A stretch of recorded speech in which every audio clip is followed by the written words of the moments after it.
성종아들이 연산구이고 말이지. 이거 전부 정통성 부정하는 거 아니냐. 이놈이 역적입니다. 죽여야 됩니다. 막 이렇게 된 거죠.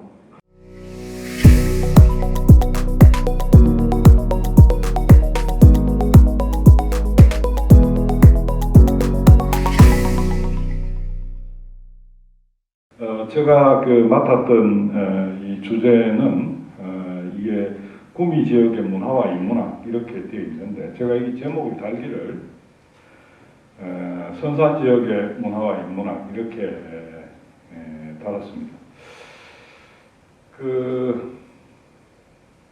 아마 올해 이 지역에 사셨던 분들은 우리가 이 구미란 이름보다는 선산이란 이름이 더 우리한테는 익숙할 거예요.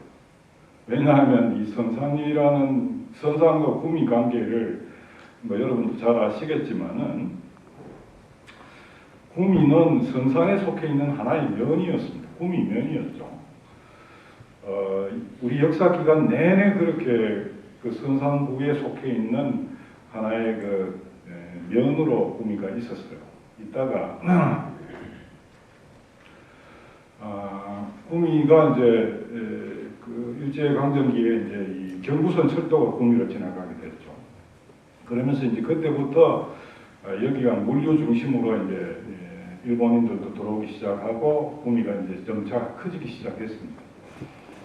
그러다가 이제 결정적으로 구미가 이제 크게 된 것은 여러분 다 아시다시피 이 지역 출신의 그 박정희 대통령이 우리나라 산업화를 추진하면서 구미공단을 만들게 된 게 결정적 계기가 됐죠.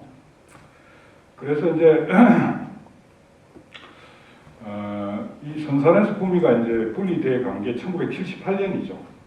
그때 이 구미면이 구미읍이 되고, 물론 그것보다 앞서서 됐습니다만, 인동면을, 칠곡군에 소속돼 있던 인동면을 이 구미읍하고 합쳐가지고 구미시로 이제 그때 성격이 됩니다. 그러면서 이제 선산에서부터 이렇게 독립해 나갔죠. 그래서 그때부터는 선산은 선산군으로 있고, 구미시는 구미시로 있고, 이렇게 있다가 1995년이죠. 1995년에 이 선산과 구미를 통합해서 구미시가 됐죠. 그러면서 이제 지금 선산은 구미시 선산읍이 됐습니다. 이렇게 그 역사적으로 보면 그 지위가 그렇게, 왜 보면은 선산에 속해 있던 구미면이 이게 커져가지고 구미시가 돼서 이 선산이 이제 이 선산읍이 구미시에 이제 들어가게 되는 이런 이제 모습을 취하게 된 거죠. 그렇게 보면 실제 우리가 구미의 인문학 이렇게 얘기하려고 하면 우리 전체 역사에서 그 기간이 참 짧죠. 채 50년이 안 됩니다. 1995년을 기준으로 치면 이제 한 30년도 안 됐습니까? 그렇죠. 이런 경우는 우리 역사에 많아요. 가령 여러분 우리 부산시에 가면 동래구가 있습니다. 동래 온천 유명하죠. 그죠? 그런데 조선시대 내내 어떠했는가 하면은 동래구에 소속되어 있는 조그만 포구가 부산에 있습니다.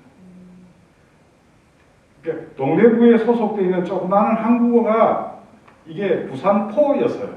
부산포였는데 이게 이제 점점 커져서 특히 이제 근대에 들어와가지고 일본인들이 이제 대거 부산으로 진출하고 이렇게 되면서 부산이 커져가지고 이제는 부산시가 됐고 부산시에 하나의 구로 동래구가 들어갔죠. 이런 역전이 역사상에서는 종종 있습니다. 특히 교통의 아주 중심지에 있고 그 지역이 근대화 과정에서 산업 도시로 커지는 이런 경우. 그렇게 갔다가 역전된 경우도 있어요. 그 대표적인 게 창원시입니다. 원래 이 창원 옆에 있는 게 마산이잖아요. 마산인데 마산은 조그마한 포구였어요. 창원부에 소속되어 있는 조그마한 포구가 마산포였어요. 그런데 이게 우리가 이제 일본에게 나라를 빼앗기면서 일본인들이 대거 이제 와서 일본 오가기 좋은 또 어업하기 좋은 이런 항구를 이제 개발하기 시작한 거죠. 그러면서 이제 마산이 커졌어요. 마산이 커지고 창원은 조그마한 시골로 그냥 그대로 있다가 그래서 창원군 마산시 이렇게 해서 있었어요. 있다가 역시 이제 박정희 대통령이 공단을 개발하면서 창원에 철강공단이 대규모로 들어섰잖아요.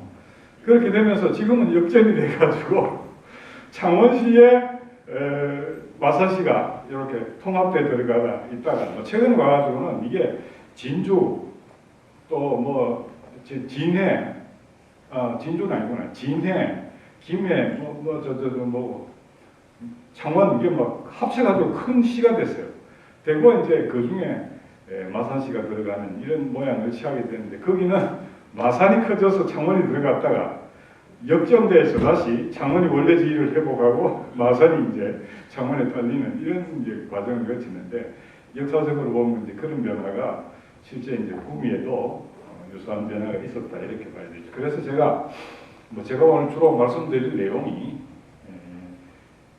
우리 전통 시대로부터 이어져 내려오던 구미 지역, 선산 지역의 인문학의 전통에 대해서 말씀드리게 되니까 아무래도 제가 이게 보니까 구미의 인문학 이렇게 달아가지고는 모양이 좀 이상해서 선산의 인문학이라 이렇게 제목을 달았습니다. 자 그러면 본격적으로 내용이 들어가 보죠.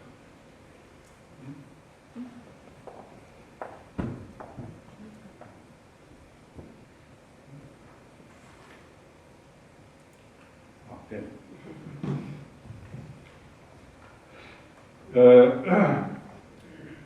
제목을 이렇게 달았죠. 산천이 맑고 밝고 뛰어난 고을, 이 선산입니다. 조선 후기에 그 유명한 실학자 이중환이라는 분이 계셨는데 이분이 이제 전국에 이렇게 산천에 대해서 연구를 하셨어요.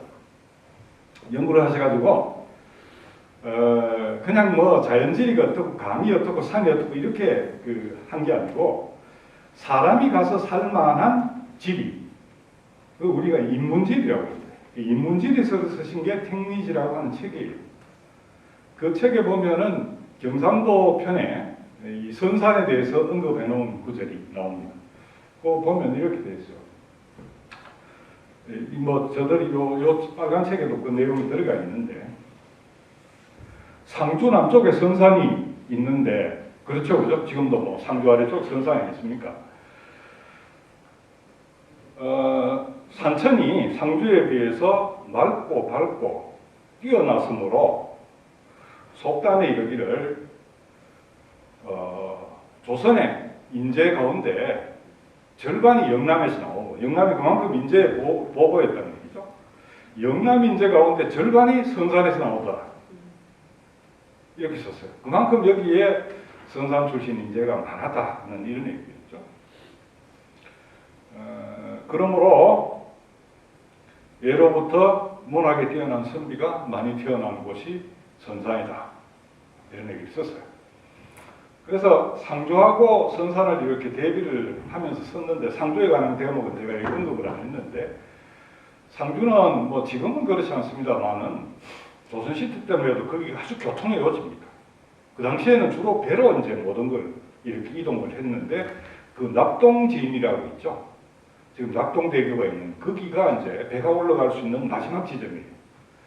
거기서부터 이제 육로로 문경세제를 넘어서 충주로 가면 남한강하고 연결이 돼서 이게 서울로 이제 연결되는 이런 곳이죠. 그래서 이제 과거 보러 갈 때도 걸로 가고 그리고 이제 상주가 선산하고 비교해 보면 덜이 넓습니다. 그래서 덜도 넓고 교통의 요지고 해서 상주는 아주 그 번화한 대업이다. 그래서 거기는 막 경제도 흥성거리고 사람도 많이 사는데 선산하고 이렇게 비교를 해보니까 선산은 경제적으로 뭐 그렇게 넓은 덜이 있는 것도 아니고 교통의 요지도 아니지만은 이쪽은 상주하고는 비교할 수 없을 정도로 맑고 밝고 뛰어난 고을이다. 이렇게 얘기를 했어요. 그래서 산천이 그렇다 이 말은 아니고 표현은 그렇게 했지만은 이 부분이 주로 그 지역의 인심을 말하는 겁니다. 그 지역의 일종의 좀 사람들의 그 사는 이런 그 분위기 또 기상 이런 것을 얘기를 했어요.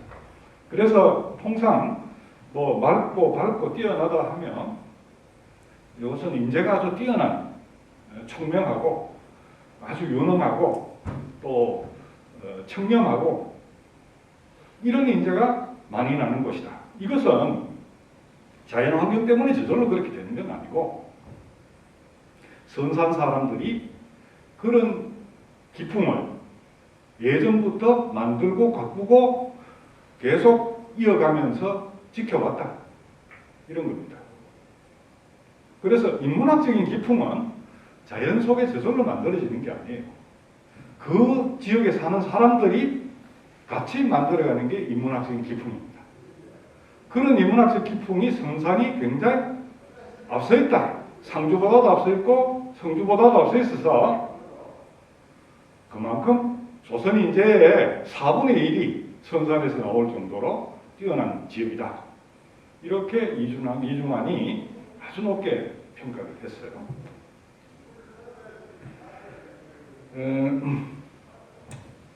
그런데 이제 이 성산에서 어떤 인재들이 나왔는가, 이제 이건 우리 차차 살펴갈 텐데, 이 지역에서만 뛰어난 인재가 나온 게 아니고, 그때 인재라고 하면 우리나라 전체를 변화시키고 이끌어가고 진보시킬 수 있는 이런 역량을 가진 인재들이 성산에서 많이 나왔다. 이런 얘기입니다. 그러니까 보면 우리 역사의 중요한 대목에서는 성산의 인재들이 나라를 변화 발전시키는데 아주 중요한 역할을 했다. 그런 인재들이 많이 나왔다. 이 말입니다. 뭐 성산은 다른 지역에 비하면 상주나 성주에 비하면 그렇게 크지 않은 지역이에요. 그러니까 여기에서 뭐 인재가 많이 나왔다. 그러나 절대적인 양으로 보면 상주가 더 많고 아래쪽에 있는 성주가 더 많은 인재가 나왔죠. 그런데 결정적으로 중요한 시기에 인재가 어디서 나왔느냐? 상주도 아니고 성주도 아니고 성산에서 많이 나왔더라. 이 얘기를 이중환 선생은 하고 있는 거예요. 그만큼 이 지역의 그 선조들이 그런 인문학적인 기풍을 잘 만들고 가꾸고 전승해 왔다는 것을 우리가 좀 제대로 인식할 필요가 있습니다.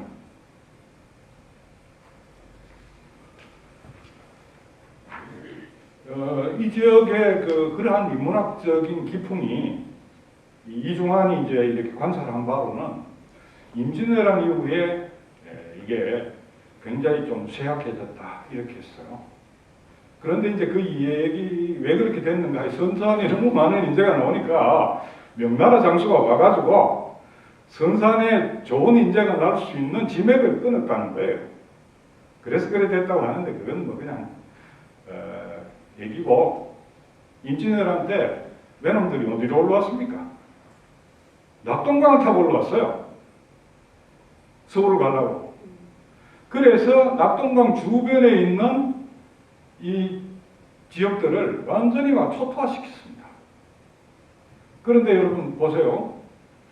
경상도 성주나 상주나 이런 지역은 낙동강에서 한참 들어가야 됩니다. 그까지 가려면. 그런데 성산은 어디 있어요? 요 조금만 나가면 바로 낙동강이잖아요. 여 일대는 휩쓸어버린 겁니다. 외놈들이 들어가. 그러면서 제일 피해를 크게 입었던 것이 성산이에요. 밀양, 성산 이런 지역이 엄청난 피해를 입었습니다. 그러면서 그렇게 몇백 년을 이어오던 전통이 일시적으로 다시 단절돼 갑니다만 원체 이런 그 기반 자체가 튼튼했기 때문에 또 시간이 지나면서 그런 기풍들이 되살아나는 거죠. 그것은 우리가 이제 앞으로 살피면서 한번 보겠습니다. 이게 조선 후기에 이제 대동여지도라고 고산자 김정호가 만든 대동여지도입니다. 여기에 보면 성산이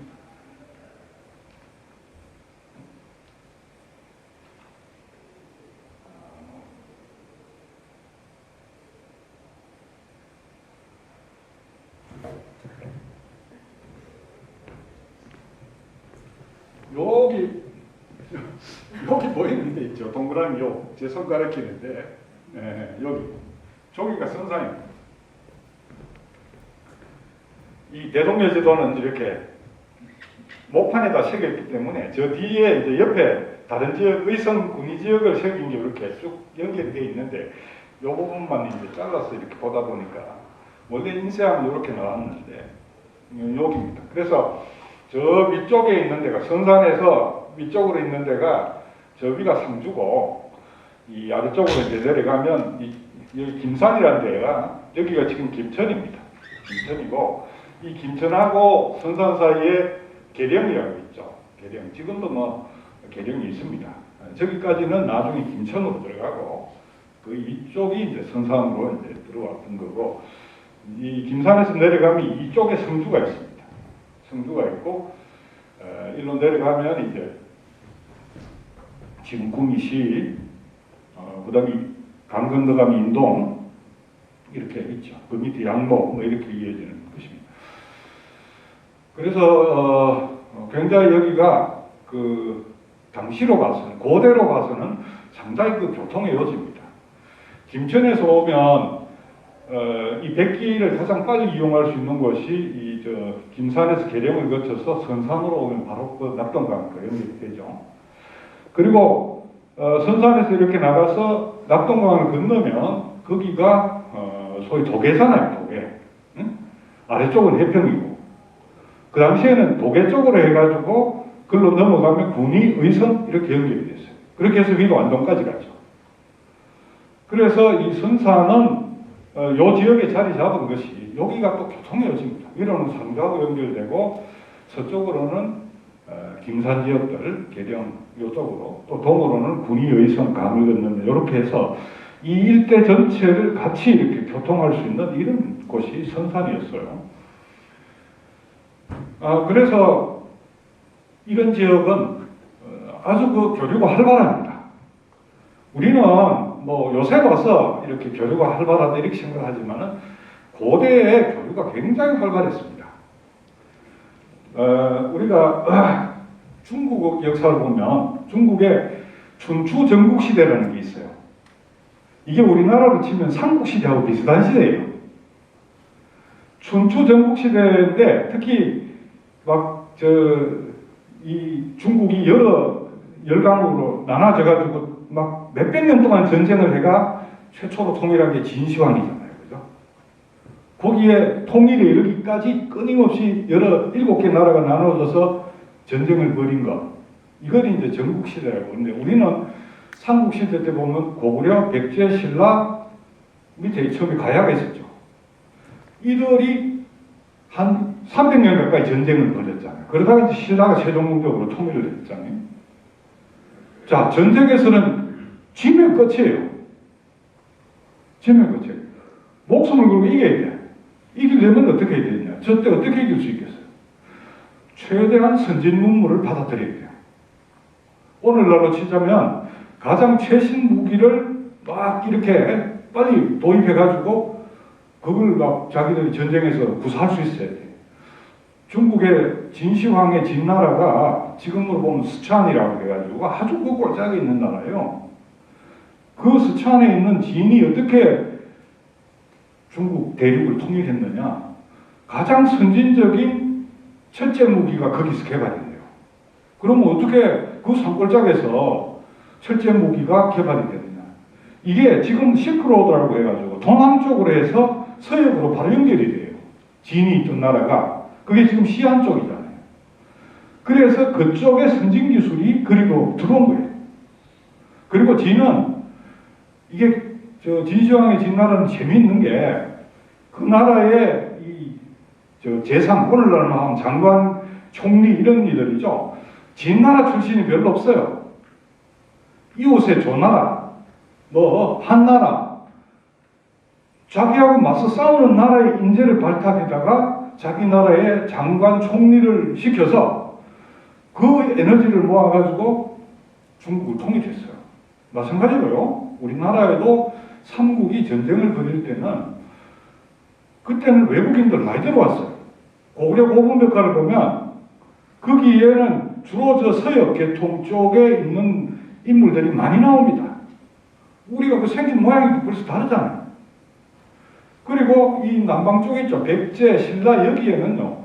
남방 쪽 사람들이 많이 들어와요. 주로 상인들입니다. 그런데 그 당시에 상인은 오늘날로 치면 산업 스파이들이에요. 선진 기술을 가지고 들어와요. 그래서 백제 수도 부여 근처에는 그런 외국 상인들만 모여서 하는 외국인 촌이 있었어요. 우리가 이 신라에도 가보면 신라 왕릉은 외국인 이 모양을 한 이런 석상들이 많이 등장하잖아요. 그건 많아요. 처형가도 있잖아요. 처형가. 그래서 이 고대에는 끊임없이 전쟁을 하면서 굉장히 개방적으로 외래 문물을 수용하려고 했고 외국인들에 대해서 반대했어요. 그 선산이 그때도 바로 그런 교통의 여지에 있었던 거예요. 특히 백길이 와가는 지나가는. 이러니까 이 선산 사람들이 내륙에 있는 사람들보다 훨씬 그 외래 문화에 대해서 선진 문화에 대해서 개방적이었습니다. 개방적이에요. 이거는 그 뒤에도 이어집니다. 그래서 한 사회를 이끌어가고 변화시켜갈 수 있는 선진적인 문물, 사상, 문화, 학문 이런 것을 선산 사람들은 받아들이는데 굉장히 그런 면에서 유연하고 개방적이었어요. 그 대표적인 게 이제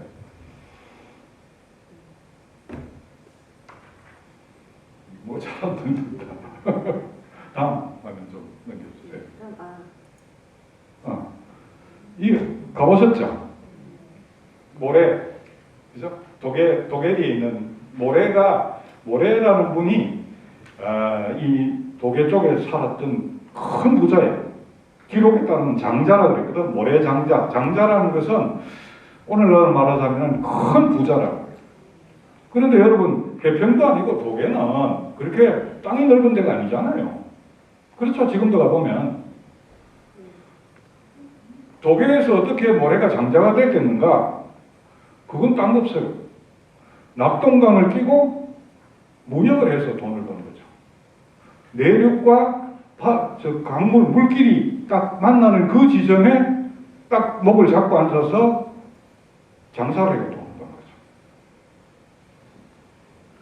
그러니까 이 장사들은 외국 문물에 대해서 굉장히 개방적이고 외국인도 잘 받아들여요. 그래서 삼국유사, 삼국사기 기록 보면 처음에 고구려에서 누가 왔는가 하면 무코자라고 하는 스님이 왔다고 해요. 이 무코자라는 말은 얼굴이 검은빛이 나는 이런 사람이라는 뜻입니다. 우리가 지금 인도 사람들, 그 다음에 아랍 사람들 보면 우리나라 사람들보다도 우락부락하게 생겼고 얼굴이 검잖아요. 그래서 무코자라는 이름을 쓴 거예요. 이분은 요즘으로 말하자면 일종의 선교사예요. 선교사. 저 실크로드를 타고 중국을 거쳐가지고 혹은 북방로드를 타고 고구려까지 왔는 분이에요. 불교 포교를 위해서. 그리고 그 당시에 불교 성격들은 최고의 학자들이에요. 오늘날 스님들하고 다릅니다. 고대 학문은 모두 절을 중심으로 발달해요. 그 당시에 최고의 과학자, 학자, 누가 있냐? 또 정치 참모, 다 성녀들입니다. 그러니까 외국에 나선 성녀가 고구려에 왔다. 그거 함부로 받아주겠어요? 그런 장기가 있으니까 받아주는 거예요. 그런데 이 사람은 불교 포교가 목적이에요. 그러니까 고구려에는 이미 불교가 들어와서 자리 잡혔으니까 그럼 나는 더 가서 아직 불교가 들어가지 않은 지역으로 가서 개척을 하겠다 하고 온 거죠. 그래서 이분이 와서 여러 지역을 보니까 도계가 제일 그래도 그 당시 이름은 도계가 아니죠.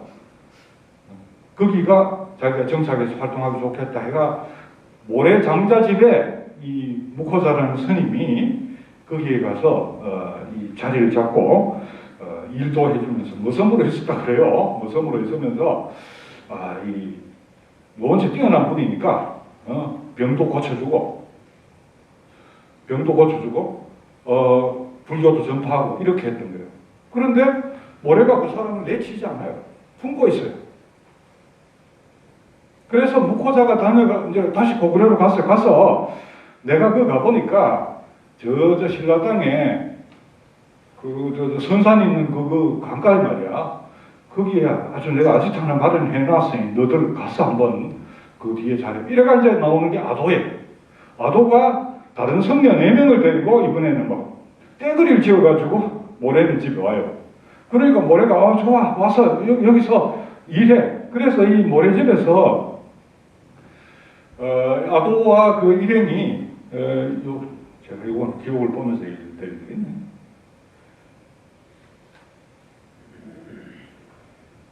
얼마나 됐죠?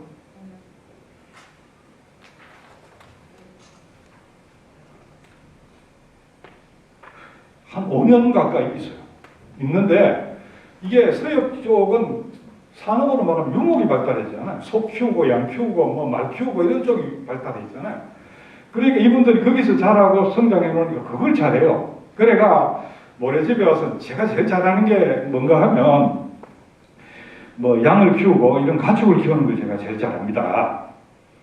그러니까 저한테 양과 소를 맡겨 주시면 제가 이걸 아주 많이 늘리고 잘 키우겠습니다.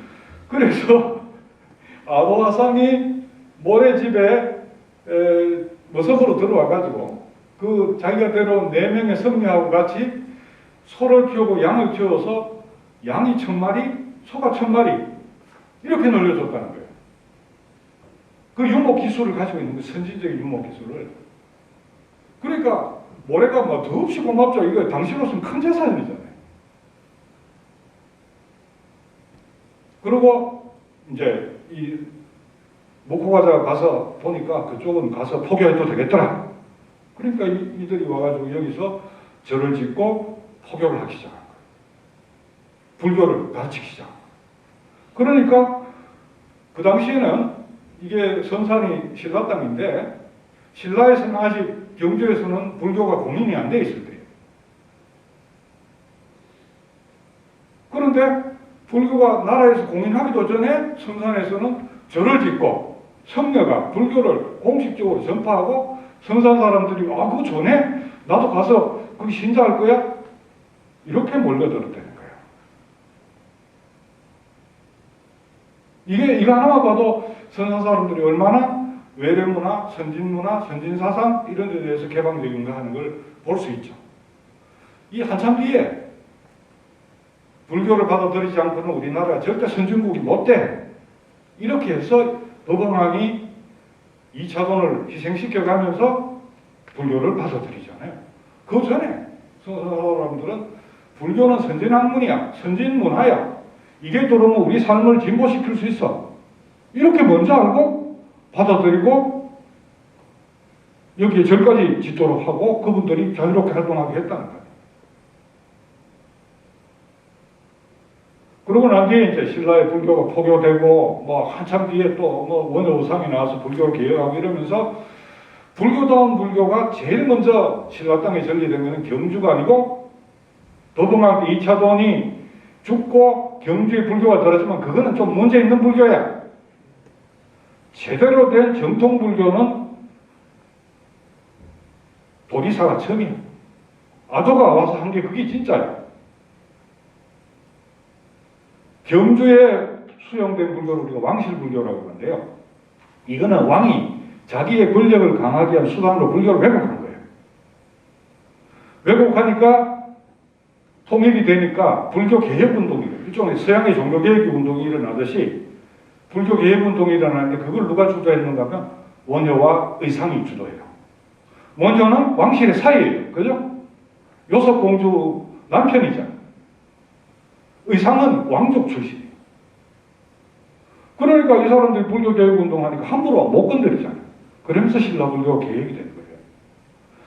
그때 이 사람들이 모래집에 왔던 아도가 전했던 불교가 이게 경주에 전해졌던 불교보다도 더 불교에 충실한 불교다. 그래서 여기를 경주의 홍윤사를 우리나라 불교의 처음 전파지로 한 게 아니고 원효오상이 신라 불교를 개혁해서 불교다운 불교를 만들면서 도리사, 모래, 여기에 아도화상과 묵화자가 와서 전파한 불교가 이게 제대로 정통성이 있는 불교야. 이렇게 된 겁니다. 그러면서 이후에 이 도리사 쪽은 또 모래내 집은 그 불교 성묘도래 아주 그 성지순례지가 된 거죠. 지금도 그렇지만은 이 성지순례지가 된 거예요. 이후에 여러분 생각해보세요. 우리 역사에서 신라가 통일하고 고려가 망할 때까지 조선이 건국되기까지 우리 역사를 이끌었던 사상이 뭡니까? 불교잖아요. 천년을 불교가 우리 역사를 이끌어오는 학문이자 사상적인 이런 기반이었단 말이죠.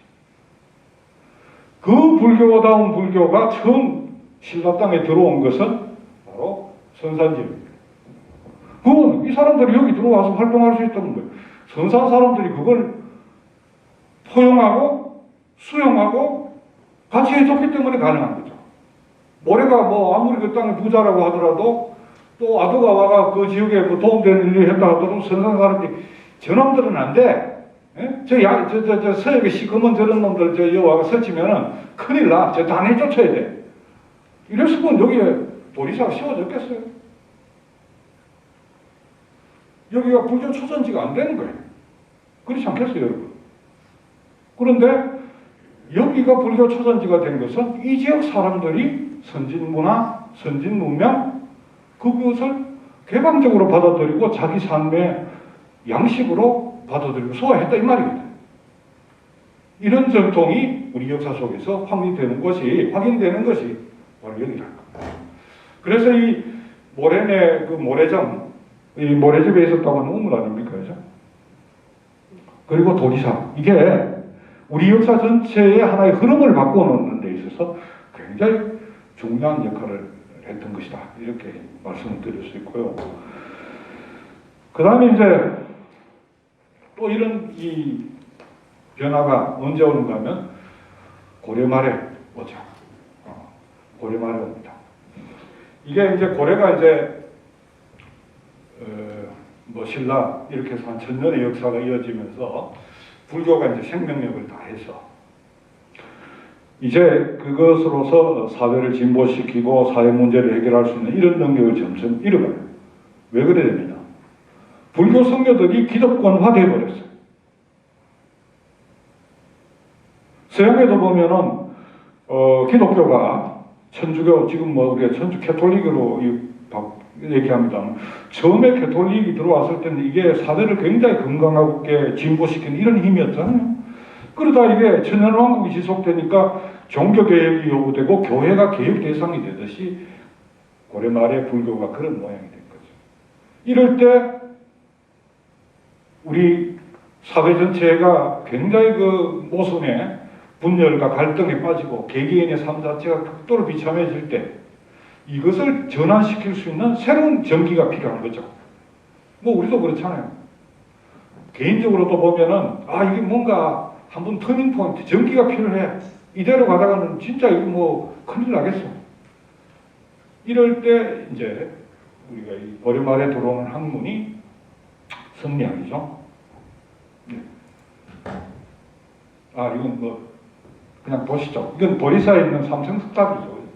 저 옆에는 가면 도양상이 저기에 그 앉아서 좌선했다고 하는 좌선되고요. 또 한번 볼까요? 이게 이제 지금 도리사 정경이죠. 예, 또 이게 이제 이 도리사 자체가 가지는 그 의미가 크기 때문에 지금 여기 석가에 진신사리를 모셔놨죠, 그죠? 진신사리를 모시고 이제 더 상징적인 의미를 크게 만드는 이런 세조원 사리탑이 있습니다. 예, 그 다음에 조선 초도학에 대한 선살인데 우리가 고대 사회에 있어서 하나의 역사의 전기를 만든 이런 이 사상, 문화가 불교였다고 하면 이 불교가 생명력이 다했을 때 또 한 차례의 우리 사회의 그런 이 변화, 도약, 이걸 가능하게 했던 것이 이 성리학이라고 하는 학문입니다.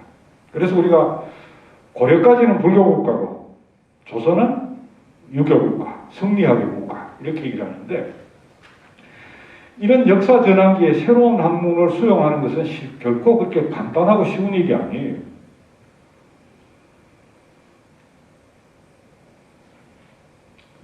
왜냐하면 기득권 세력들이 굉장한 권력과 힘을 가지고 있습니다. 그리고 새로운 사상, 새로운 학문은 그것에 이 개혁을 요구하는 거거든요. 우리 사회에도 지금 많은 이 기득권 세력들이 있고 그걸 개혁을 요구하는 게 결코 쉬운 일이 아니잖아요. 이 고려 말의 성리학이라는 게 우리가 역사책에서 배울 때는 뭐 그냥 그런가 보다 이렇게 생각하지만 이게 목숨 걸고 할 수밖에 없는 일이었다.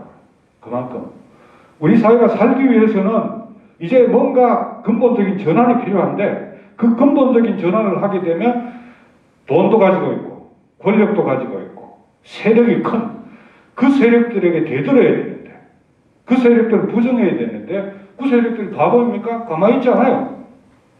자신의 권력을 동원해서 죽이려 들죠.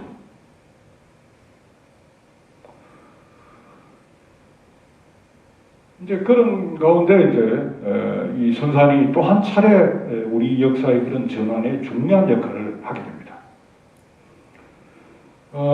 선산에 이제 우리가 이 유학이라는 학문을 우리 인생의 학문으로 단순히 그냥 우리하고 별도로 있는 이런 학문이 아니고 우리가 일상을 살아가는 하나의 정신이 되고 우리가 이웃들과 더불어서 마을을 만들고 나라를 만들고 운영할 수 있는 하나의 이념이 될 수 있는 이런 삶 속에 살아있는 생명 있는 학문 그것을 우리가 이제 단순히 유학이라고 하지 않고 도학이라고 했어요. 도학. 길도자를 써서 도학입니다. 이것은 바로 나의 삶을 밝혀주는 나의 삶을 이끄는 이런 학문이다 이런 뜻이죠. 그래서 불교가 그런 더 이상 사회를 건강하게 만드는 역할을 하지 못하게 될 때 이제 그걸 대신하게 된 것이 이제 성리학이라는 새로운 학문입니다. 학문인데 길재 선생은 이제 여기 선산에서 태어나셨죠. 태어나시고 조금 장성해가지고는 이제 당시 서울이었던 개경입니다. 지금 개성이죠. 개경으로 이제 아버님이 이제 거기에 가서 벼슬살이를 하니까 올라가셔가지고 거기에서 당시로 봐서는 가장 신앙. 그래서 그걸 공부를 하면 오히려 이 당시 세력가들의 눈에게는 이 불순한 세력이 될 놈으로 이렇게 찍힐 수 있는 이런 학문입니다. 당시 성리학이라는 게. 그런데 그런 이 성리학을 공부했던 분들 중에 우리가 잘 아는 뛰어난 분이 당시에 개경에 있었던 분이 포원정몽주가 있어요. 포원정몽주가 있고 그 다음에 이제 목원 2세 그 다음에 권건, 양촌 권건 이런 분들이 있었어요. 그 당시에는 중국으로부터 들어온 이 성리학, 신유학을 가장 깊이 있게 공부했던 정통한 이런 스승들이죠. 그래서 길재 선생님 개경에 가서 그 권문세족들의 당시 세력가들, 기득권 세력들 거기에 가서 어떻게 뭐 한번 줄을 대는 게 아니고 당시로 봐서는 위험하기 짝이 없는 이 성리학을 공부를 하고 늘 그 권문 세력들한테 자기가 공격당할 이런 위협 속에 있으면서 이 새로운 사상을 꾸준히 이렇게 전파해가고 여기에 입각해서 국가를 계획하려고 했던 당시로 보면 혁명 세력들이에요. 소수고 아직 힘이 없는 그 세력들에게 가서 공부를 배웁니다. 그런데 고려사회가 너무 부패했기 때문에 왕실 입장에서는 어떻게든 이 새로운 학문을 도입해서 뭐 점진적으로든 혁명적으로든 고려를 계획하지 않으면 왕조 자체가 망하겠다 이런 위기의식이 강했기 때문에 그분 학자들이 관료로 활동할 수 있도록 이렇게 길을 열어놨던 거예요. 그런데 거기 가서 이제 공부를 했고 길재 선생이 거기서 이제 과거 시험에 합격을 합니다. 하는데 이건 고려가 거의 망할 무렵에 과거에 급제를 해서 관직에 나아가는데 우리가 이제 자료에도 나오지만은 길재 선생이 그 성균관에서 공부할 때 그 동창생이 누군가 하면 조선의 그 3대 왕이 된 태종 이방원이 세종의 아버지죠. 태종 이방원. 이방원하고 같이 동문수학을 해요. 성균관에서 친구가 됐어요. 그런데 뭐 그때는 이성계가 쿠데타를 일으키리라고는 혁명을 하리라고는 아무도 생각을 못할 때예요. 그냥 저 한경도 출신의 무장이 왜구를 물리치고 홍거적을 물리치는데 공을 세워가지고 조정에서 이쁘게 여기서 개경에서 벼슬 줘서 벼슬하고 있는 이런 초원 출신의 그냥 무장이라고 생각하고 그 집 아들이 거기서 이제 길재 선생이 이제 같이 동창생으로 성균관 동창생으로 같이 이렇게 교훈도 쌓고 친구도 되고 이렇게 공부를 했던 거예요. 그러고 난 다음에 이제 그 뒤에 위화도 해군을 해서 역성혁명을 해서 세노와 왕조 개창이 됐잖아요. 그러니까 길재 선생이 내가 이 고려말의 성리학을 배운 이유는 이걸 내 삶의 양식으로 쓰기 위한 거지 출세의 도구로 쓰기 위한 것은 아니었다. 그리고 나는 여기에서 가르치는 학문이 진리고 옳다고 여기기 때문에 난 이대로 살 거야. 근데 거기 보니까 의리를 중시해야 된다 하고 나와요. 그렇다면 나는 신왕조가 들어선 데 대해서는 부정하지 않지만 신왕조에 내가 가서 녹을 먹고 관리로 활동하지는 않겠다. 뭐 내 아들은 그렇게 하겠다면 기꺼이 그렇게 가라고 그러겠는데 왜냐하면 나는 고려의 과거 시험을 합격해서 위해서 고려 왕실의 신하였다. 내가 신하가 아니었다면 나는 기꺼이 신왕조에 참여하겠는데 나는 그래 못한다. 당시에 많이 그렇게 생각했죠. 이 길재 선생이 스승으로 삼았던 포원 정몽주도 그러다가 이방원한테 선주께서 맞아 죽었잖아요. 그죠? 목은 이색 선생, 당시로서는 최고의 학자입니다. 포원도 길재도 다 그 제자예요. 목은 이색 선생도 뭐 신왕조 개창 협력 안 했다 결국은 신력사에서 독살되잖아요.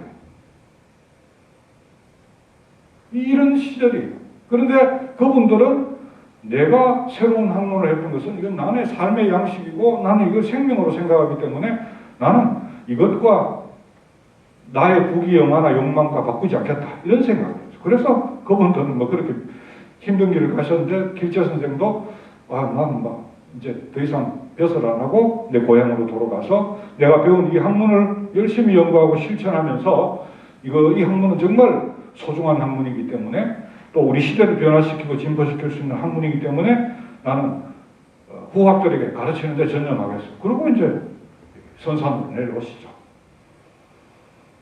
그런데 고려말 조선 초마에도 그렇게 인재가 많던 시절이 아니에요. 인재가 많지 않은 인구도 안 많았고. 그러니까 새로 왕조를 개창했으니까 얼마나 많은 인재가 필요하겠어요. 고려에 충성했던 뭐 또 세력가들 다 내쫓고 이제 새로운 나라를 만들어 가려고 인재가 부족한 거예요. 그러니까 이방원이 직접 이제 이 길재를 불렀죠. 야, 친구, 네 뜻은 내가 충분히 알겠는데 지금 이게 새로운 나라가 들었었고 우리가 그동안 그렇게 목숨처럼 막였던 성리학에 의거해서 지금 나라가 만들어져서 가는데 친구도 힘 좀 보태줘. 이렇게 인간적으로 사정을 합니다.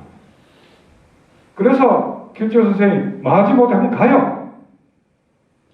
새로 들어선 조정에 가는데 그 친구 만나서 어리고 이제 친구하고 정이 있으니까 가서도 나는 이게 내 정말 생명처럼 소중하게 여기는 거라서 내가 제자를 길러서 대신에 인재를 많이 보낼게. 나는 못한다.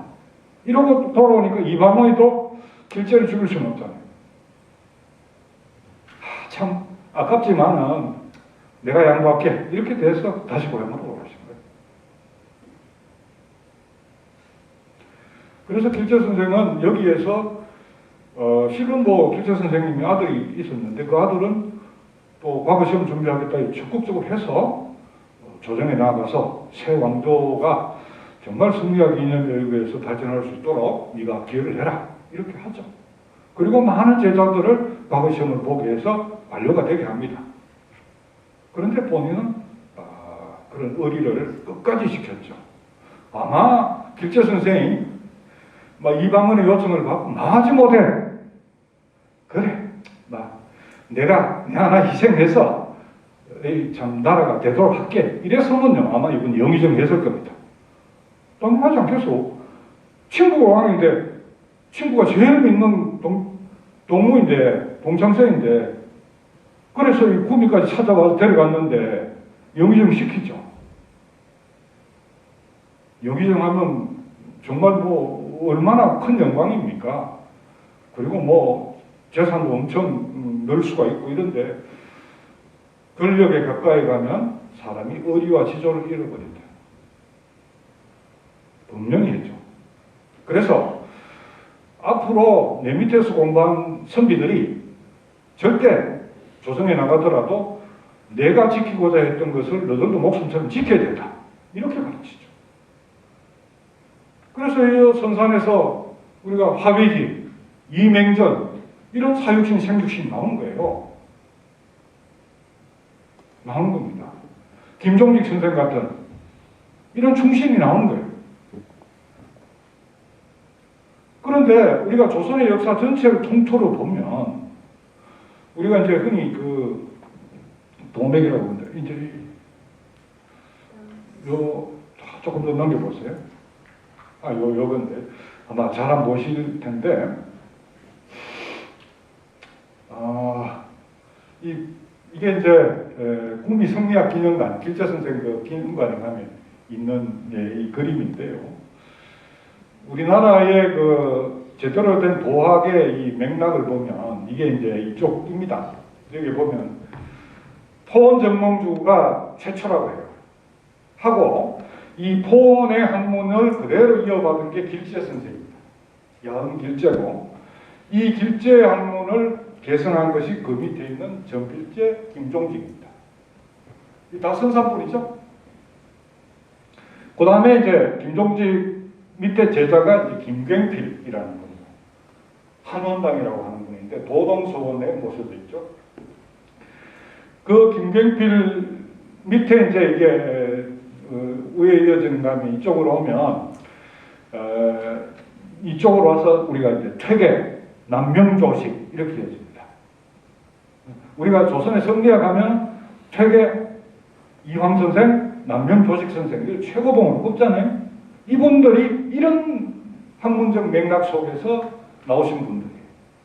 그런데 여기서 김종직, 길재 저기에서 이어주지 않았다면 이 김종직을 통해서 이게 김경필로 이어지지 않았다면 퇴계도 남명도 있을 수가 없는 거예요. 퇴계도 남명도 있을 수가 없는 거야. 그만큼 조선이라는 나라가 500년 역사를 이어갈 수 있었던 것은 성리학이라고 하는 학문의 힘인데 이 성리학이라는 학문이 제대로 조선의 인재들 속에 선비들 속에 스며들게 하고 그것이 사회를 건강하게 개인의 삶을 건강하게 국가를 건강하게 만드는 이런 학문이 될 수 있도록 학문을 참 이 위기 속에서 권력에 흔들리지 않도록 학문을 그렇게 지키고 선비 문화를 만들어낸 게 바로 선산입니다. 딴 데가 아니고 우리나라 어느 지역도 아니고 선산이라고 해요. 그게.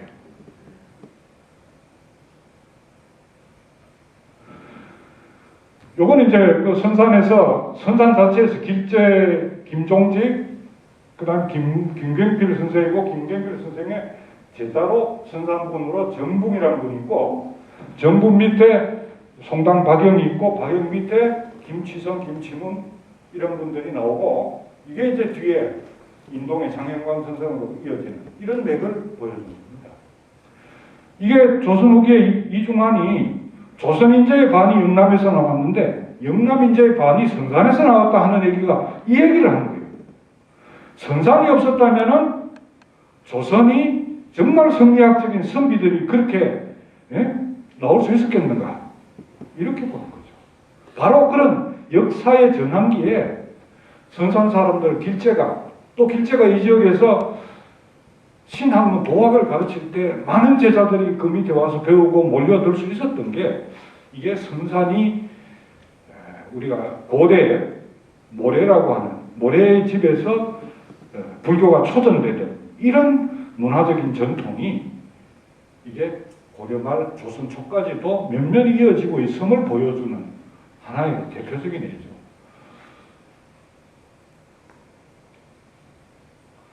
지금도 우리가 안동하고 이렇게 성산을 비교해 보면요, 성산이 훨씬 개방적이잖아요.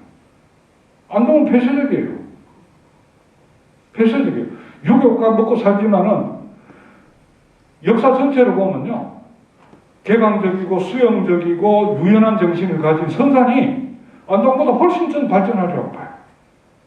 다만 그 선조들을 이어서 이 지역에 산 우리가 어떻게 이 좋은 문화를 잘 개성하고 이어가느냐, 거기에 이제 달려 있겠죠.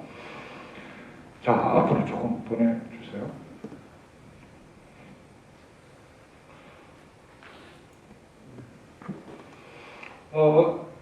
이 금호소는 어디 있는지 아시죠? 요 가까이 있잖아요, 그죠? 금호소원이. 원래는 금호소원이 구미 쪽에 있었습니다. 이따가 임진왜란한테 완전히 거의 다 불 다 타버렸고, 그러니까 이제 다시 이쪽으로 옮긴 겁니다. 옮겼는데, 이 금호소원에 보면은 길재 선생을 배양을 하고 있고요. 그 다음에 김종직, 또 환원당, 이런 분들을 이 금호소원에 배양하고 있습니다. 이 금호소원은 우리나라의 성리학이라는 학문이 조선에 이게 그 학문의 주류를 정하고 조선사를 이룩하는 이념이 될 수 있었던 하나의 산실이 바로 퇴계가 제자를 가르친 금호소원입니다. 그래서 금호소원은 이 지역의 유림들이 만들었지만 국가에서 사역을 했고, 그리고 이제 전국에 소원이 너무 많이 만들어지니까 대원군이 전국에 47개 말고는 다 없애버려, 이렇게 됐어요. 그때도 금호소원은 보존이 됩니다. 금호소원이 보존. 그만큼 이 금호소원은 우리 역사상에 의미가 큰 이런 지역이고, 특히 성산 여러분들은 이 금호소원에 대해서 크게 자부심을 가지실 필요가 있습니다. 그 다음에 이거보다 앞서 있던 사진 한번 볼까요?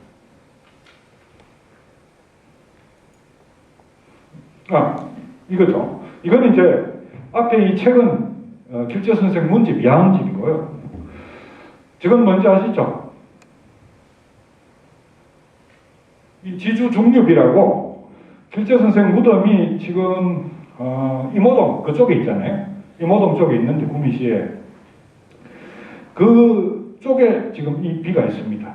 그 길재 선생 무덤이 있던 곳에 원래 금호소원도 거기 지었고, 그 다음에 이제 이 비를 세웠어요. 이게 이제 지주중립이 낙동강에 가까이 있다고 저걸 세웠나? 아마 성산분들은 아실 거예요. 아마 밖에 있는 분은 저게 뭔 소린가 이렇게 상당히 궁금할 텐데, 이 지주라는 것은 중국의 황하 가운데 있는 하나의 이런 돌기둥 같은 곳입니다. 그 주변을 황하가 이렇게 계속 돌아요. 깎고. 그래서 이 황하가 홍수가 범람할 때는 이게 이 지주라는 그 곳이 거의 떠내려갈 것 같고 물에 잠길 것 같은데, 물 빠지고 나면 또 그 자리 그대로 있어요. 그래서 이 지주중묘라는 말은 곧 중국 고사로 보면 절개를 상징하는 겁니다. 세상의 어떤 유혹과 편파에도 흔들리지 않고 선비의 의리와 지조를 지키는 것의 상징으로, 그래서 이 지주중묘비를 길재 선생 무덤 앞에다가 세웁니다. 이 비석은 참 의미 있는 비석인데요. 앞에 있는 이 지주중묘라는 이 내자는 이 영남 지역에 아주 퇴계학의 이런 퇴계의 제자이기도 하고, 퇴계학의 거봉이라는 한강정구라는 분이 있어요. 성주분인데, 이분이 중국의 명필한테 이 글을 받아와가지고 앞에 이걸 석공한테 새기게 한 거고요. 저 뒷면에 지주중교라는 게 뭐냐? 이게 길재 선생의 그 의리, 지조, 이런 것을 상징하고, 모든 선비들은 정말 우리가 진리를 쫓아서 살아야 되고, 권력이라든가 사사로운 부, 욕망, 명예 이런 데 흔들려서는 안 된다. 길재 선생이 그렇게 사셨고 그렇게 이 지역에 뿌리 내리게 한 문화가 조선을 여러 위기에서도 바로잡을 수 있게 했다 하는 그런 취지의 이 비를 왜 세우게 되는가, 이런 이름을 가지게 됐는가 하는 걸 임진왜란 때 징비록을 쓰신 서해 유성룡 선생 있죠? 유성룡 선생이 그걸 그 뒤에다가 이렇게 새겨놓은 입입니다. 여러분 한번 안 가보셨으면 길재 선생 무덤도 한번 보실 겸 이렇게 지금 아주 그 문화재적 가치가 높은 이런 또 상징적인 의미가 큰 이런 것이기 때문에 꼭 한번 가보시기 바랍니다. 자, 뒤로 넘어가겠습니다. 그 다음에 이제 이 길재 선생의 학문이 강호 김숙자 선생, 그 다음 김숙자 선생의 아들이 전필재 김종직 선생이죠. 이렇게 이어집니다. 이어지고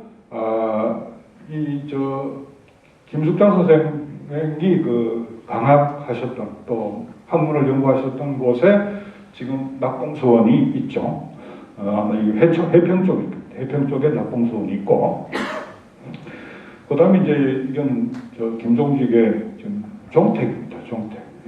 보령계실에 있는 종택이죠. 이분이 여기서 공부하고 성장하셨지만은 또 그 처가가 밀양 쪽에서도 한참 활동하시고, 또 원래 이 아마 고향이 옛날에는 보면요, 처가 있는 쪽에 이제 많이 가서 살았어요. 그리고 원래 친가가 있던 데가 있고, 그래서 아마 보령계실 쪽에 종택이 있는 걸로 알고 있습니다. 예, 그 다음에 이게 이제 김종직 선생 문집이죠. 문집이고 특히 이제 유명하게 된 게 이 조이제문이라는 이 글이죠. 김종직 선생이 27살 때 이 조이제문을 지으셨다 그래요. 그런데 이제 이게 뭐 밑에도 나오지만은 중국에서 그 항우와 관련된 이제 이런 것에서 이제 절개를 이렇게 칭송하는 이런 그 글입니다. 그래서 세조가 자기 그 형을 죽이고 왕위를 이렇게 조카를 죽이고 왕위를 찬탈하는 것을 우회적으로 비판하는 이런 것이 이제 조이장문이죠. 이게 이제 나중에 연산군이 이걸 문제 삼아가지고 뭐 연산군이 있다는 걸 알았겠어요, 그죠? 그러니까 이 김종직과 같은 이런 강직한 선비들이 권력을 전행하고 이걸 막 권력을 사유화하는 것을 계속 공격하고 비판하고 부정을 걸쳐내니까 그 당시에 소위 군부 세력들이 막 관련 자료를 파일을 만들어 가지고 이 김종직이가 말이야 20몇 살 때 이 조이제문을 쓴 게 있어. 이거는 왕실을 부정하는 거 아니야. 세조의 그 왕위 찬탈을 비판하고 그러면서 세조의 아들이 성종인데 성종 아들이 연산군이고 말이지. 이거 전부 정통성 부정하는 거 아니냐. 이놈이 역적입니다. 죽여야 됩니다. 막 이렇게 된 거죠. 그래서 이때는 이미 김종직 선생이 세상을 떠나시고 땅에 묻혀 있었을 때인데 그 시신을 파내가지고 다시 부관 잠수됐다는 겁니다. 그만큼 이게 보면은 권력과 타협하지 않는 이런 이 선비 정신을 이 전필재 선생 조이제문이 담고 있다. 이거죠. 이게 바로 야흥 선생 밑에서 교육을 받고 의리를 지키고 탐구하고 추구하는 것이 인간이 사는 인간다움이지. 권력, 부, 명예 이거기에서 학문을 팔고 의리를 저버리는 거 그거는 개돼지맛도 못한 거야. 아주 어릴 때부터 그렇게 교육을 받았기 때문에 이분은 정말 그 위험을 무릅쓰고 옳은 건 옳다 이렇게 주장을 하신 거죠. 그리고 그 밑에 정말 많은 선비들이 나와서 결국은 군부 세력을 물리치고 조선을 다시 이렇게 위기에서 벗어날 수 있게 한 거죠. 예, 그 다음 보겠습니다. 그 다음에 이제 김종직 선생 그 아랫대에 내려오면 제자 중에 송당 박역이라는 분이 있어요. 송당 박역. 이번에 이제 전필재 선생 제자 중에 정붕이 있는데 정붕 선생 밑에 이제 다시 교육을 받은 분이죠. 송당 박영이라는 분 원래가 이분이 아주 무예에 뛰어난 이런 분이에요. 그래서 무과 시험을 합격해가지고 관리로 들어가서 아주 높은 벼슬까지 올라갔는데 이분이 무예를 하더라도 정말 인간에게 중요한 것은 인간답게 사는 게 아니고 그렇게 하기 위해서는 도학을 공부해야 된다. 이렇게 해서 일정 벼슬에 오르고 나서는 나는 도학 공부가 부족하니까 지금까지 출세는 했는데 출세보다 더 중요한 게 인간답게 사는 거다. 나는 인간답게 사는 걸 지금 늦은 나이라도 공부하겠다. 이러면서 관직 다 사표내고 선산에 오시죠. 선산에 자기 그때 고향이죠. 그래 여기 와가지고 이 송당명사를 세워요. 송당명사를 세우고 저기에서 20년 넘게 도학을 공부를 하시고 그러니까 밑에 제자들이 오니까 제자를 길렀죠. 그러면서 이분이 이제 퇴계의 길채 선생의 정필절에 이어지는 그 학맥을 개성한 거예요. 그리고 이분은 무예에 능하니까 의료에도 능해가지고요. 이 지역의 선비로서 도학도 가르쳤지만은 아픈 사람을 굉장히 많이 치료를 해줬습니다. 그래서 이분은 문무를 겸전하는 거예요. 문신으로서 나는 뭐 글밖에 몰라 이게 아니고 무예도 능하고 그 다음에 어술에도 능하고 그래서 사람이 살아가는데 문도 있어야 되고 무도 있어야 되고 또 당시로서는 지금도 그렇지만 제일 어려운 게 질병으로부터 우리가 정말 이렇게 벗어나는 거잖아요. 자기가 직접 어술을 이렇게 베풀었죠. 그래서 이 송당 선생 밑에 이제 나온 게 지금 이 서산제라는 건데 김치문, 김치성 형님이시죠. 김치성, 김치문 이런 형제들이 나옵니다. 이분들도 그 위에 형님 되시는 김치성 이 선산 김씨들인데 이분은 아예 학문이 뛰어나니까 주변에서 계속 관리를 나가야 되지 않겠느냐. 뭐 강사도 권하고 수령도 권해도 나는 벼슬에 뜻이 없어요. 나는 이 지역에서 학문을 연구하고 이것을 이웃과 더불어 실천하고 이 지역을 건강하게 만드는 걸로 나는 충분합니다. 이렇게 안 갔어요. 그리고 이제 이번에 어디신 김치문 선생이 이제 김치성 선생 진락당이라는 호를 가졌던 분이고 서산이라는 호를 같이 썼던 분인데 그분이 공부했던 데가 고아읍이면 요 바로 밑이잖아요. 그죠? 선산 바로 아래. 거기에 서산제가 있어요. 여기에 이 사형제들이 여기에 모여서 그 도학을 공부를 했고 이제 그 아운 되는 김치문 선생은 과거에 급제해서 벼슬이 아주 높은 데까지 올라갔죠. 그런데 이분은 강직하기로 유명했어요. 뭐 아무리 권력자라고 해도 비리가 있으면 가차없이 그걸 지적하고 비판하고 바로잡으려고 하고 이러니까 미운털 많이 막히잖아요. 그래서 뭐 정말 판서 영의정까지는 못 올라가시고 아이고 나 이제 더러워서 벼슬 안 한다 하고 고향에 돌아와서 역시 이 지역 선비들이 걸었던 그런 삶을 가셨던 분입니다. 그래서 조선을 이 위기에서 구한 이 도학이 여기서 성장할 수 있는 조선 전체가 도학의 근거에서 바뀔 수 있는 이런 하나의 그 전기가 이 조선 전기의 선산 지역에서 만들어졌고 그 학문의 그 전통이 꿋꿋이 이어지죠. 그러면서 이제 이 뒤를 이어서 인동에서 장현광 선생이 나오게 되는 거예요. 인동은 원래 이 선산하고는 강 건너 있잖아요. 그죠? 강 건너 있어서 인동 하나의 그 현으로 있었어요. 별도로 이게 고려말까지 이게 독립해 있습니다. 이따가 참 조선말의 대한제국 시기에 이게 칠곡군으로 들어갔다가 뒤에 이제 구미시를 만들 때 칠곡군에서 인동면을 떼내가지고 구미를 넣고 지금은 뭐 더 많은 지역이 지금 구미시에 들어와 있죠. 그런데 이게 말은 뭐 하나는 인동이고 하나는 선산이지만 강 하나 건너면 인동이잖아요. 강 하나 건너면 인동. 그러니까 뭐 공부하러 갈 때는 강 건너오고 강 건너가고 이런 건 뭐 그 당시에는 크게 어려운 일이 아니니까 그 배가 주된 교통수단입니다. 그래서 그 인동에 있던 그 장씨 일문도 이 선산 지역의 영향을 강하게 받습니다. 그 영향 속에서 조선 중기에 아주 큰 학자가 탄생하신 것이 이제 이 여원 장영각 선생이죠. 예, 다음부터.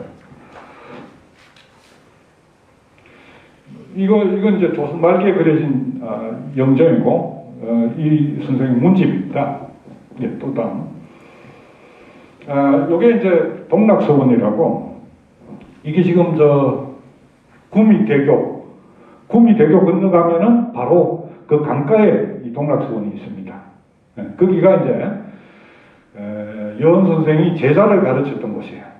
거기에다가 이제 뒤에 그 제자 문인들이 서원을 세운 게 동락서원인데, 이 여원 선생은 바로 이 선산 지역의 그런 아주 그 인문학적인 기풍을 참 잘 보여주시는 분이에요. 이분은 인동분이라고 하지만은 뭐 제가 말씀드렸지만은 인동, 선산, 낙동강을 끼고 이렇게 학문으로 치자면 하나로 묶여져 있던 곳이에요. 묶여져 있었던 거예요. 그 인동분들은 선산 쪽과 더 교류를 하면서 공부를 했지, 뭐 아래 상주나 이런 쪽과 교류를 하지 않았어요.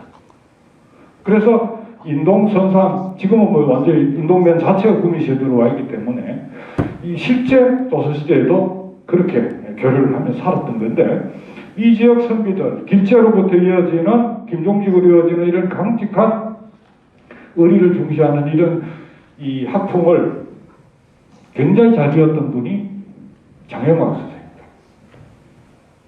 장영광 선생은 당시에 조정에서 평가가 이런 분은 100년에 한 번 나올까 말까 하는 분이다. 걸출한 학자다. 이렇게 평가를 받았어요. 그런데 이분은 딱히 공부를 배운 스승이 없어요. 원래 큰 학자들은 혼자 공부를 해가지고 대가리입니다. 최계선 선생도 마땅한 스승이 없이 혼자 공부했어요. 남병조식 선생도 마찬가지입니다. 이 여원장영학도 마찬가지예요. 그리고 기존의 학설에 얽매이지 않았어요. 내가 연구해보니까 이 부분에 대한 나의 결론은 이거다. 이렇게 얘기를 했지. 내 선생님이 주자가, 중국의 주자가 이렇게 얘기를 했고, 뭐, 아무개가 이렇게 나보다 뛰어난 학자가 얘기해서 나도 그거 따를 거야. 이게 아니에요. 이분은 철저하게 내가 직접 연구하고 공부해보니까 이건 이렇더라. 이렇게 얘기했죠. 그리고 나는 뭐, 주자가 그런 얘기했지만 나는 그거 내하고는 그 결론이 달라. 이렇게 딱 자기 입장을 분명하게 했던 분이에요. 그리고 이분은 학문이 이미 이분 나이 한 20대 때부터 조정에 종목을 받기 시작했는데, 이분이 뭐 나이가 들면서 학문이 점점 더 원숙해지고 많은 제자들이 그 밑에서 나오게 되니까 조정에서 이분을 불러다가 아주 그 유능한 인재를 쓰려고 막 여러 차례 막 교지를 내려서 오너라 부르는데 이분이 안 갑니다. 판서를 주겠다 오너라 안 가요. 난 그거 벼슬 나 침이 안 맞아. 이 점이 길제 선생하고 너무 닮았잖아요. 길제의 그 학풍을 그대로 이어가는 거예요. 그래서 학문으로도 조선을 대표하는 만한 수준으로 우뚝했고, 그 학문을 임하는 자세도 굉장히 주체적이고 창조적이었어요. 그러면서도 학문을 권력을 얻고 부를 얻는, 명예를 얻는 수단으로 쓰질 않았어요. 이것은 학문이라는 것은 우리 삶을 건강하게 인간답게 만드는 이런 양식이기 때문에 그렇게만 써야 되지, 이건 뭐 하찮은 말이지 욕망의 도구로 이걸 쓰는 건 아니야. 그래서 이거는 여기좀 벼슬 준다고 해도 안 가요. 근데 이제 어쩔 수 없이 자기 인연 때문에 이제 할 수 없이 잠시 지방 수령으로 간 적이 있어요. 갔는데 1년 정도 지나니까 아이고 나 더 못하겠어. 몸에 병이 나가지고 딱 가야 되겠어. 그러고는 다시 돌아와서 이 지역에서 제자를 가르치고 학문을 연구하고 이웃과 더불어서 그 학문을 삶 속에 실천하는 이런 것으로 평생을 보냅니다. 이런 분의 그 삶을 우리가 조선에서는 살림이라고 해요. 살림. 우리가 살림하면 살림처럼 이게 자꾸 떠오르잖아요. 그런데 조선시대 때 살림이라고 하는 건 어떤 분인가 하면 부와 권력과 명예에 연연해하지 않고 인간이 인간답게 살아야 될 도리에 충실하게 사는 사람들. 그런 분들은 권력에 나가면 아무래도 권력에 의해서 자기 삶의 원칙이 이게 아무래도 훼손된다 해가지고 안 나가요. 대표적으로 우리가 남명조식 선생이라든가 여원장명과라든가 이런 분들이죠. 이런 분들이 있어요. 근데 실제 이제 이 이후에 실제 우리 임난을 겪죠. 임진왜란을 겪잖아요. 그죠? 임진왜란을 겪고 그러면서 이제 이 지역에서 이런 인문학적 기풍이 결국은 외적의 침입에 의해서 한번 크게 요린 훼손되는 이런 걸 볼 수 있습니다. 자, 이제 마지막으로 근현대 선산의 인문정신과 법고 창신 이렇게 얘기를 했는데 잘 아시죠? 한발에 정말 민족운동에 헌신하셨고 하나의 선구자의 길을 거셨던 왕산부의 선생 이모동 출신이죠. 이분이 이제 역시 그런 이 선비의 여러분 지금은 우리가 한말에 독립운동 많이 했던 것 같지만요. 그 당시에 부도 있고 권력도 있고 이런 사람이 조금만 그냥 숙이고 있으면 일제가 귀족으로 대접해 주는데 누가 하려 하겠어요? 정말 드물어요. 왕산의 선생처럼 말이지 집안 가산 털어가 의병조직해가 나라 구하겠다고 뛰어든 사람 정말 얼마 안 됩니다. 그거보다는 내 재산 지키고 내 가문 지키고 내 가족 안 다치고 어떻게든 이 시기를 지나볼까 이러면서 지냈던 유생이 대부분입니다. 그런데 이 선산분들은 그게 안 되는 거잖아요. 그러니까 왕산 선생이 이제 나서서 한 거죠. 자, 아마 다 기념관 가보셨을 텐데, 자, 다음 사진 한번 볼까요? 이 가계도입니다. 여기에 보면, 허훈이, 그 왕산 선생님 제 큰 형님 분이잖아요. 그죠? 그리고 이제 그 밑에 허경, 허비, 이렇게 왔죠. 그런데 이 세 분 다 한마리 의병운동 하셨고, 그 다음에 이제 이 밑에 가서 이 허회 밑에 허행, 허필 이분들도 독립운동 하셨죠. 그래서 이분들이 다 지금 핑크빛으로 되어 있는 이게 우리나라 보훈처에서 이 국가유공자로 독립운동 서훈을 했던 분들입니다. 근데 그 밑에 다시 가면 허화, 허영, 그 다음에 이쪽에 오면 여기 안 되어 있습니다만 허형식 이런 분은 이제 충분히 될 수 있는 분인데 사회주의 쪽 운동을 했거든요. 그리고 여기 보면은 3세로 내려가면요 이름이 게오르기, 노자 이런 사람들 있잖아요. 이분들 후손들이 나중에 일제 핍박에 쫓겨서 러시아로 이주를 해서 거기서 사시니까 이제 이렇게 독립유공자가 못 됐는데 이 밑에 나오죠. 허은 이육상. 이육상은 이 집의 외손이죠. 청포도 시인 이육상. 그리고 허은이라는 분은 어떤 분인가 하면요. 안동에 가면 안동댐 밑에 거기 백간집이 있어요. 백한대는 큰 집이 있어요. 그게 석주 이상용 선생 집입니다. 이 집이 한말에 엄청난 부자였어요. 그런데 나라를 빼앗기니까 어떻게 돼요? 전 재산 다 팔고 사당까지도 먹고 전 식솔 다 데리고 만주로 망명을 가요. 망명 가서 신흥 무관학교라는 걸 세워요. 그것을 독립군 길러냅니다. 전 재산 다 집어넣었어요. 그분의 손부예요. 허은 선생. 그래서 이분이 자기 석조 이상용 선생 시아버지죠. 시어른인데 그 어른을 거기 가서 전 재산 다 털어놓고 나중에는 굉장히 가난하게 삽니다. 그리고 석조 이상용 선생은 대한민국 임시정부의 최고 지도자, 국무령에까지 올랐던 분이에요. 그래서 지금 그 앞에 이제 원래 철도가 지나갔어요.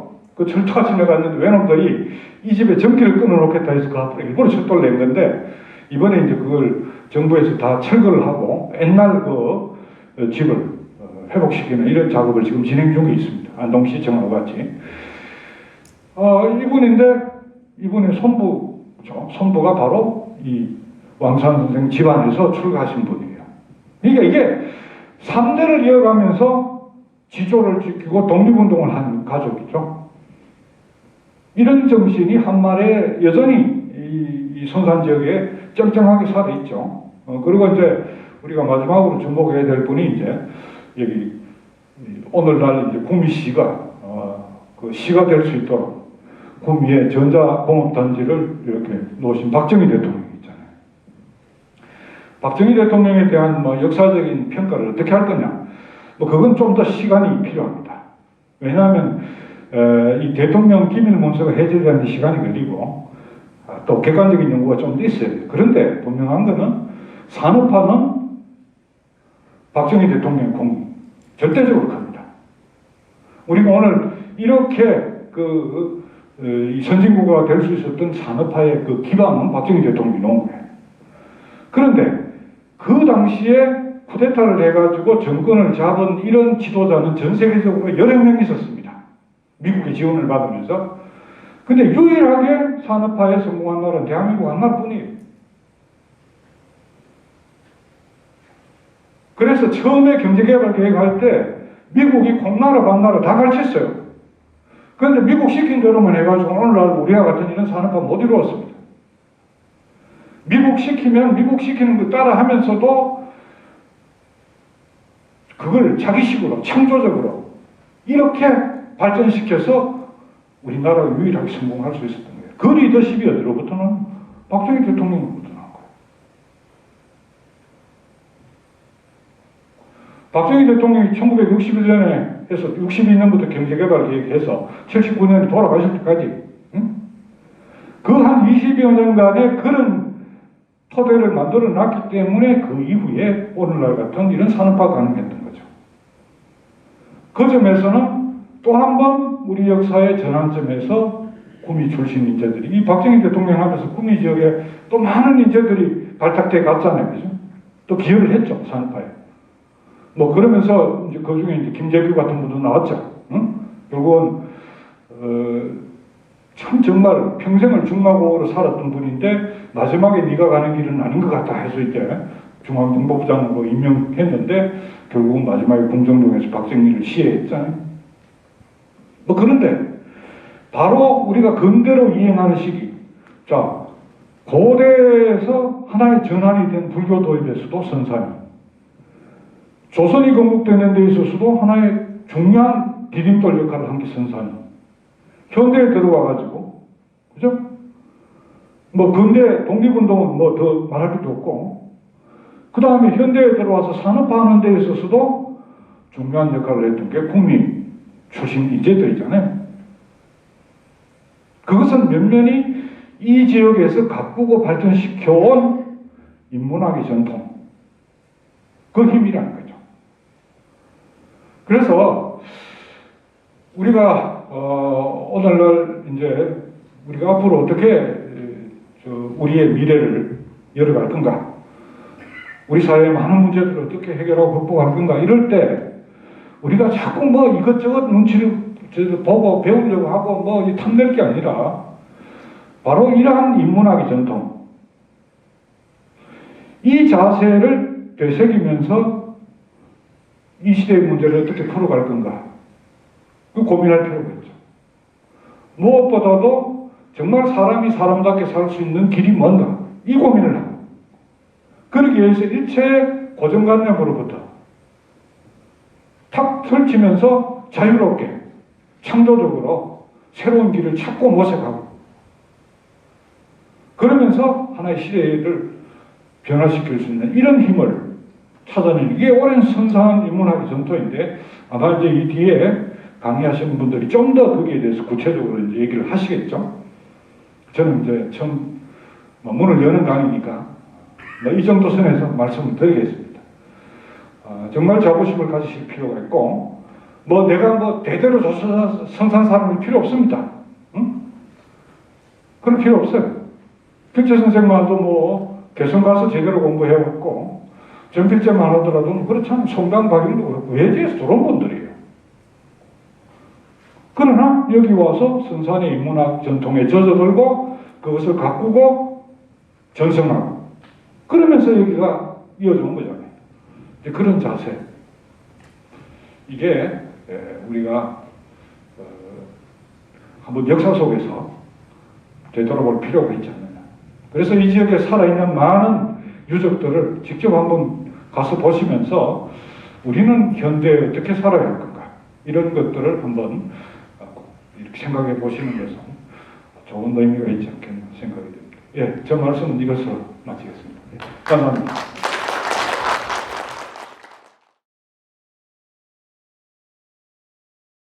예, 교수님 오늘 강의 너무 잘 들었습니다. 강의 제목이 표지에 구미의 인문학이라고 그래서 사실은 좀 마음이 상한 상태로 왔는데 속 제목에 보니까 선산하고 바로 안에 구미를 넣어놨더라고요. 강의하실 때는 선산으로 다시 정정을 해주셔서 감사했습니다. 그리고 선산의 그 인문학 전통, 저는 선산에서 자랐습니다. 선산 중고등학교에서는 옛날에 사립학교였기 때문에 사립학교 선생님들이 대부분 모교 출신이었습니다. 그래서 아마 중학교 3년 동안 조선인제 반제를 아마 1000번 이상 들은 건 아닌가 싶을 정도로 많은 얘기 듣고 자랐는데 이후로 안타까움이 많았지요. 오늘 교수님처럼 이렇게 명쾌하게 흐름을 잡아주고 선산의 인문학에 대해서 정리를 해 주셔서 정말로 감사를 드립니다. 아마 이 선산의 전통을 이중원의 택리지에서 착안해서 그렇게 아마 말을 한 것 같은데 안동에 가면요. 안동 사람들이 영란제 반제 안동이라는 말을 씁니다. 혹시 들어보셨습니까? 그건 제가 가면 싸우고 그러는데, 지네들이 어디서 그런 말을 끌어왔느냐 하면은 근거도 없이 얘기를 해요. 교수님 혹시 가실 기회 있거든, 막 쓰지 말으라고. 얘기 좀 해주시면 좋겠고요. 제가 질문 드리고 싶은 거는,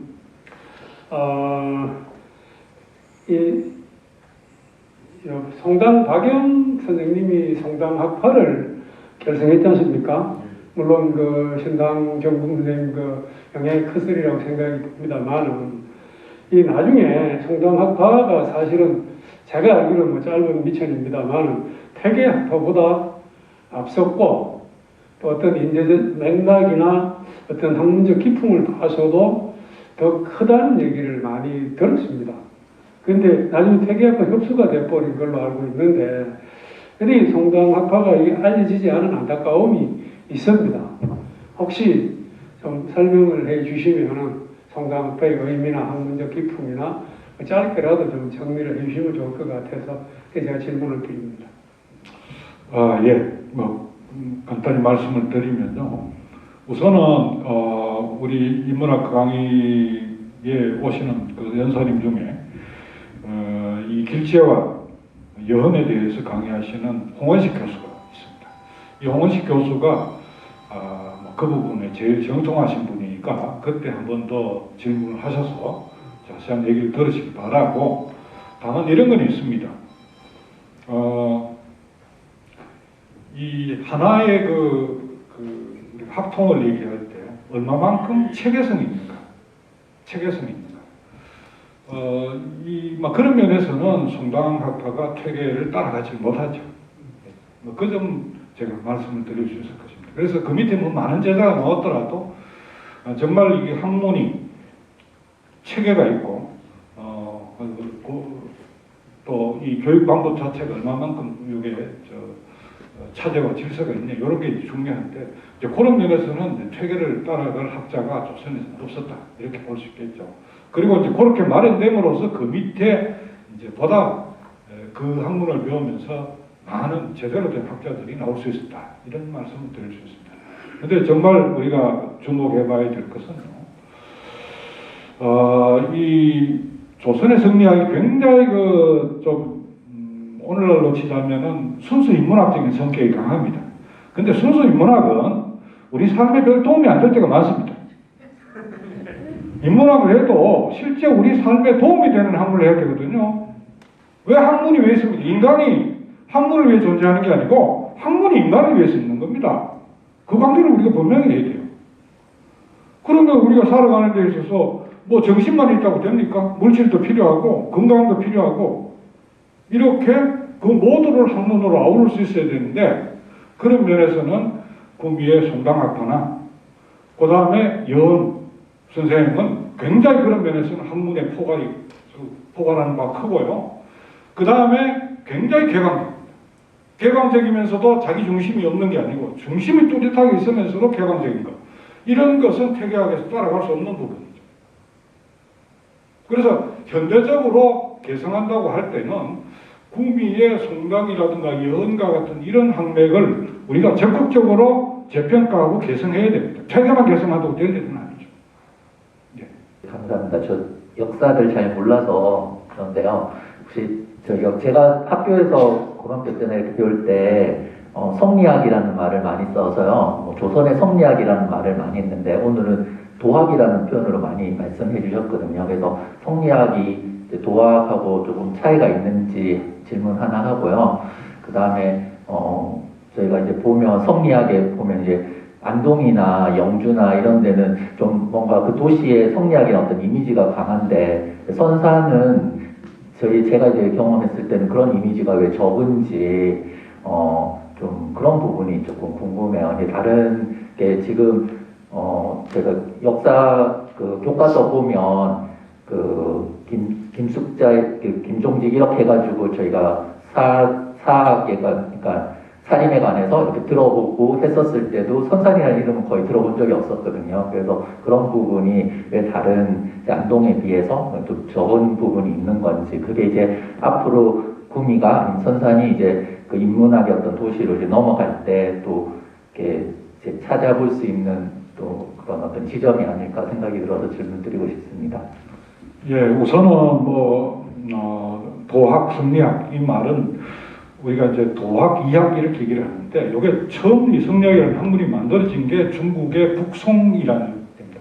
송나라를 송이 이제 금나라 침입을 받고 양쯔강 밑으로 수도를 옮기 전까지를 북송이라고 그러고 수도를 옮기고 난 뒤에 남송인데 원래 성리학은 북송대에 활동하던 그 학자들이 만들었어요. 그래서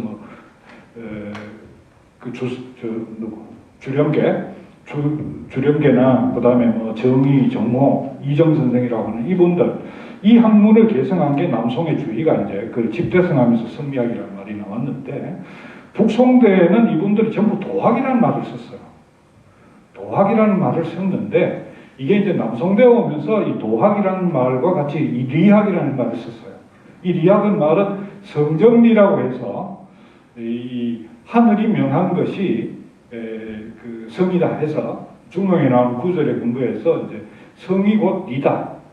그러면 우리가 도학이라는 것은 인간이 인간답게 살 수 있는 길을 탐구하는 학문이라고 할 때 인간답게 사는 건 뭐냐? 우주의 인간 삶의 이치에 밝아야 도학을 제대로 할 수 있다. 이래서 이제 그걸 도학, 리학 이렇게 불렀습니다. 그래서 성리학을 도학이라고 하죠.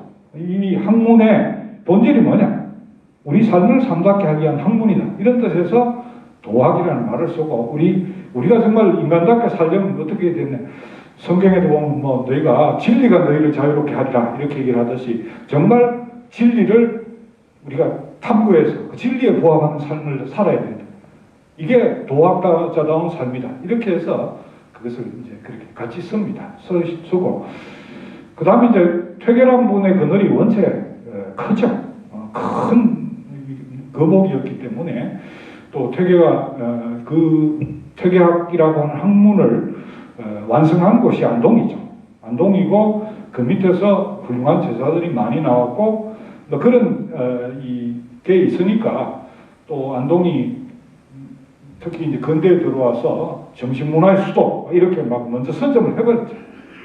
해버렸는데 이제 구미도 아이고 퇴계학이라는 게 나오려면 우리 토원에서부터 길재 선생으로 이렇게 한원당으로 이렇게 쪼개어지는 이게 없으면 나올 수 있었겠느냐. 그래서 지금 우리 저 구미 시장님이 원체가 역사학을 공부하셨던 분이라서 이게 우리도 정말 안동에 못지않은 훌륭한 이런 인문학적인 역사와 전통이 있고 이게 현대적으로 개성할 필요가 있다 아마 이런 생각에서 인문도시 사업을 저는 신청한 걸로 알고 있는데 지금부터 서산분들이 자기 전통에 대해서 정말 제대로 인식하고 재발견하고 이걸 현대적으로 어떻게 창조해 갈 건가 이렇게 고민하고 노력해 가시면 아마 저는 그 안동보다도 더 구미가 향후 우리 전통문화, 전통인문학의 개성자 또 재창조라서서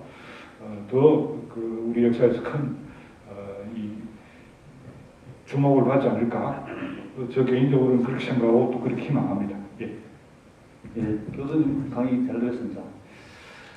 저는 아까 처음에 신라불교의 그 초전에 대해서 잠깐 우리 교수님 말씀하셨고, 불교하고 이 유학과 성리학의 관계는 조금 좀 상반된 그런 것이 있지 않느냐 이런 것이 나오는데, 그래서 지금 불교의 그런 처음에 전해진 독의 모래원과 모래정과 또 우리 성리학의 지금 양대 우리 쌍벽을 이룬 대가리 이룬 우리 모든 선생님들이 많이 있거든요. 그래서 불교와 유학의 그런 지금 관계가 어떻게 진행될 것이냐, 그리고 또 도리사에도 잠깐 언급하시는데 도리사가 그 유학에 끼친 영향이 어떻게 되는지. 그래서 선산 지역에 이렇게 보면은 불교의 그런 처음으로 전해진 그런 신라불교 초전도 있지만은 유학의 도학의 그 교수님 말씀하신 그런 굉장히 꽃을 피우는 그런 선산 지역이거든요. 그와 관계가 조금 어떻게 되는지. 예, 그 관계는 이건 이제 전적으로 저 개인적인 견해라 생각하고 들어주시기 바랍니다.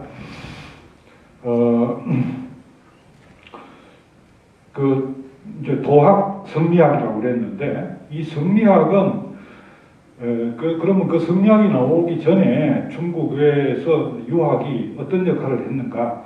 완전히 불교에 압도당했습니다.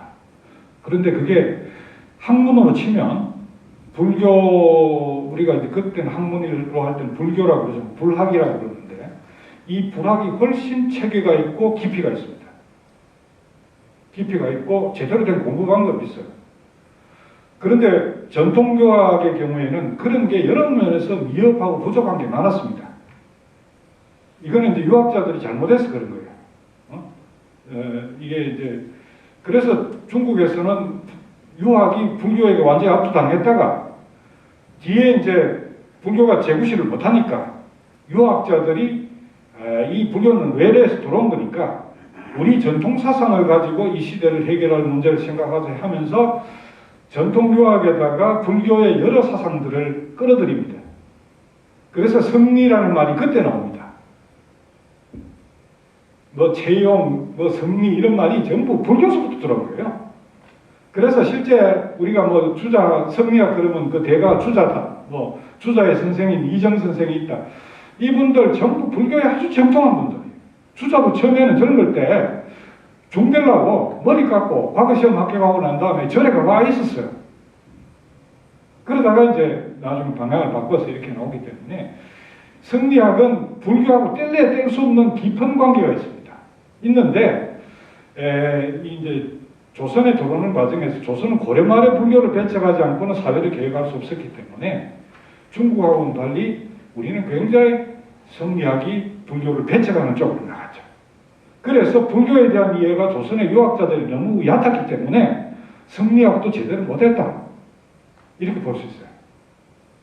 그런 점이 있습니다. 그런데 뭐 불교도 그렇고 유학도 그런데 불학도 그렇고 유학도 그런데 이게 전부 인간이 어떻게 하면 인간답게 행복하게 자유롭게 살 수 있을까를 고민하는 데서 나온 학문입니다.